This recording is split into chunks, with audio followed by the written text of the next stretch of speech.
بسم اللہ الرحمن الرحیم۔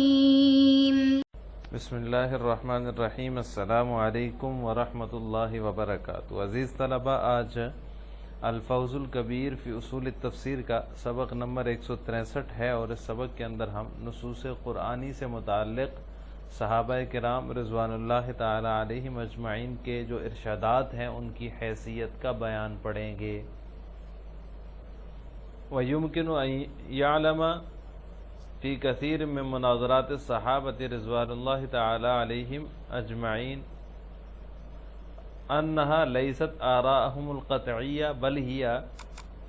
بحوث علمية يتداولها المجتهدون فيما بينهم، وعلى هذا المحمل يحمل العبد الضعيف قول ابن عباس رضي الله تعالى عنهما في تفسير قوله تعالى وامسحوا برؤوسكم وأرجلكم إلى الكعبين لا أجد في كتاب الله إلا المسح لكنهم أبوا إلا الغسل، فالذي يفهمه الفقير أنه ليس هذا بذهاب منه إلى وجوب المسح، وليس فيه جزم بحمل الآية على ركنية المسح، بل الذي ثبت عند ابن عباس رضي الله تعالى عنهما هو الغسل، ولكنه يقرر هنا إشكالا ويبدي احتمالا ليرى كيف يطبق علماء عصره في هذا التعارض وأي مسلك يسلكونه، فزعم الذي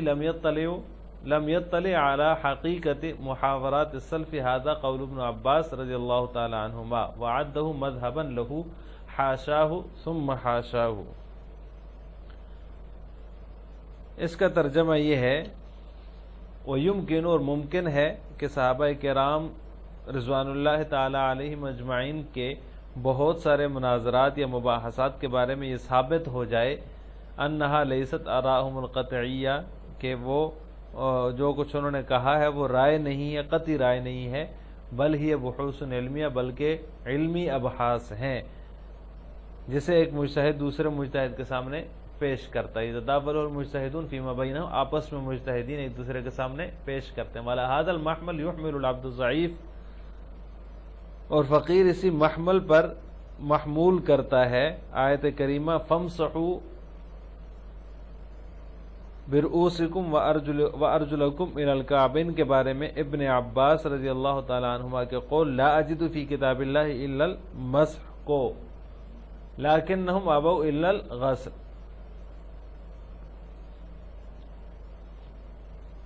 لیکن انہوں نے انکار کیا ہے اس کا مسح کا سوائے غسل کے۔ فالذی یفہمہ الفقیر، فقیر جو کچھ سمجھ رہا ہے انہ لیس ھذا بذہاب منہ الی وجوب المسح، کہ وجوب مسح کا مذہب اختیار کرنے کی بات نہیں ہے، ولیس فیہ جزم، اور نہ ہی اس میں آیت کو مسح کی رکنیت پر محمول کرنے کا یقین ہے، بل الذی ثبت عند ابن عباس رضی اللہ تعالی عنہما هو الغسل،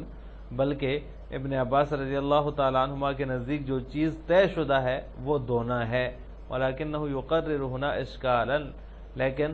یہ ایسے موقع پر اشکال پیش کرتے ہیں، یعنی جو متقدمین ہیں وہ اشکال پیش کرتے ہیں۔ ویبدی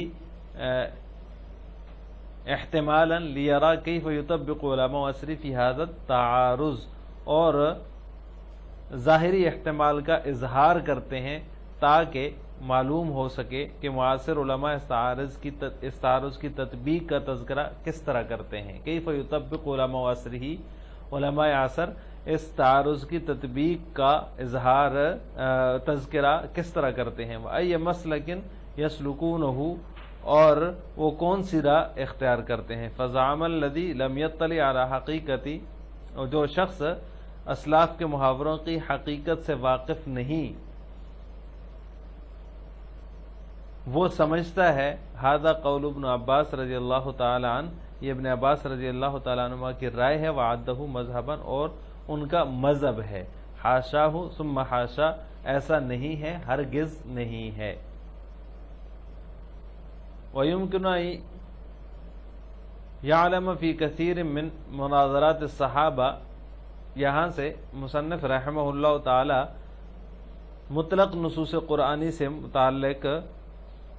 صحابہ کرام کے ارشادات کی حیثیت کو بیان کر رہے ہیں، تو آج کے سبق میں ہم اس کی تفصیل پڑھیں گے۔ گزشتہ عبارت میں یہ گزرا ہے، گزشتہ سبق میں، کہ قرآنی قصص سے جو قصے ہیں قرآنی، ان سے متعلق غیر ضروری تفصیلات جن کی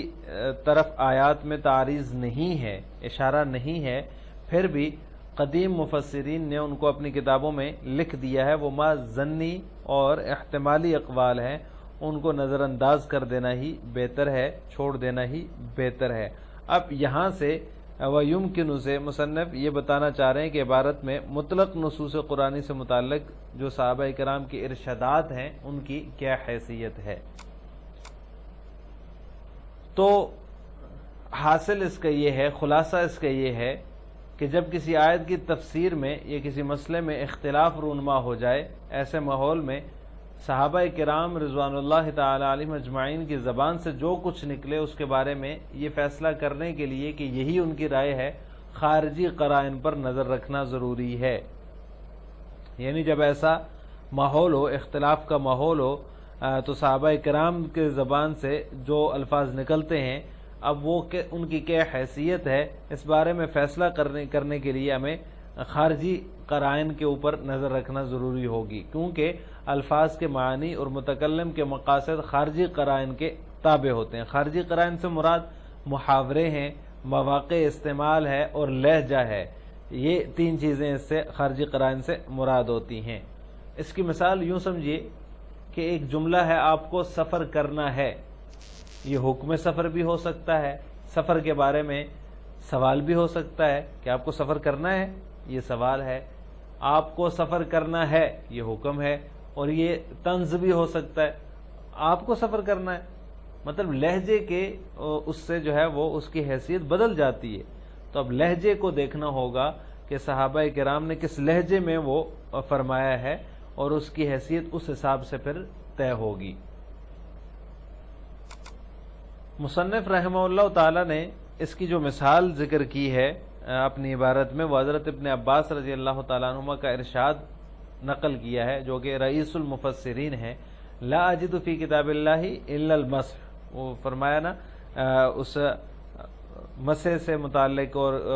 رجل جو پاؤں ہیں ان کے دھونے سے متعلق جو ہے وہ وضو میں ان کو دھویا جائے گا یا ان کا مسح کیا جائے گا۔ وَامْسَحُوا بِرُؤُوسِكُمْ وَأَرْجُلَكُمْ إِلَى الْكَعْبَيْنِ، یہاں پر روایت کون سی ہے؟ وَأَرْجُلِكُمْ ہے، وَأَرْجُلَكُمْ ہے۔ تو اس کے بارے میں جو حضرت ابن عباس رضی اللہ تعالیٰ عنہما کا ارشاد ہے، وہ فرماتے ہیں لا اجد فی کتاب اللہ الا المسح۔ اب یہاں پر جو یہ قول ہے حضرت ابن عباس رضی اللہ تعالیٰ عنہما کا، یہ اس اختلافی مسئلے میں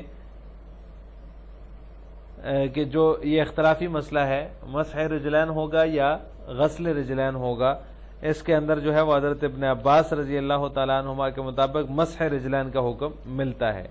جبکہ آپ صلی اللہ علیہ وسلم اور صحابہ کرام کا عمل اس کے برخلاف تھا، غسل رجلین کا تھا۔ تو حضرت ابن عباس رضی اللہ تعالیٰ عنہ کے جو ظاہری الفاظ ہیں ان سے یہ بھی ثابت ہو سکتا ہے، یہ بھی سمجھا جا سکتا ہے کہ کتاب اللہ سے مسح رجلین ہی ثابت ہے، یعنی جیسے وہ فرما رہے ہیں لا اجد فی کتاب اللہ الا المسح، لہذا تمام صحابہ کرام سے ہٹ کر حضرت ابن عباس رضی اللہ تعالیٰ عنہما کا یہ رائے اختیار کرنا کہ وضو میں پاؤں کا وظیفہ مسح ہے، یہ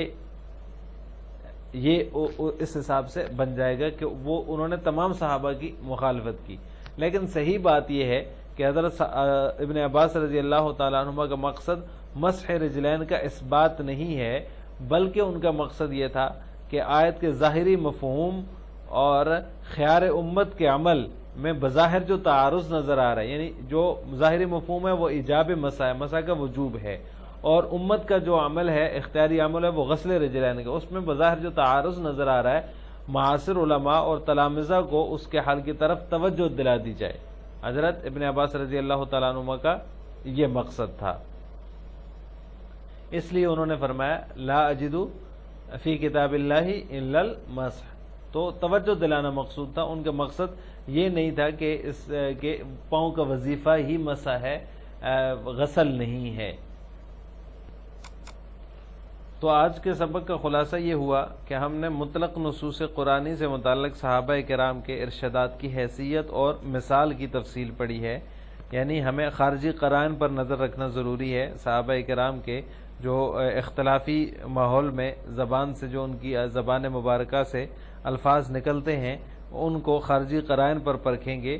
خارجی قرائن کے حساب سے ان کی حیثیت طے کریں گے، محض الفاظ کی بنیاد پر فیصلہ کرنا غلط ہوگا۔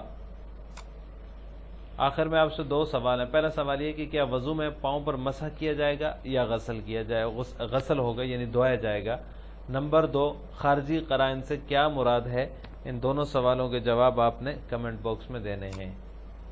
السلام علیکم ورحمۃ اللہ وبرکاتہ۔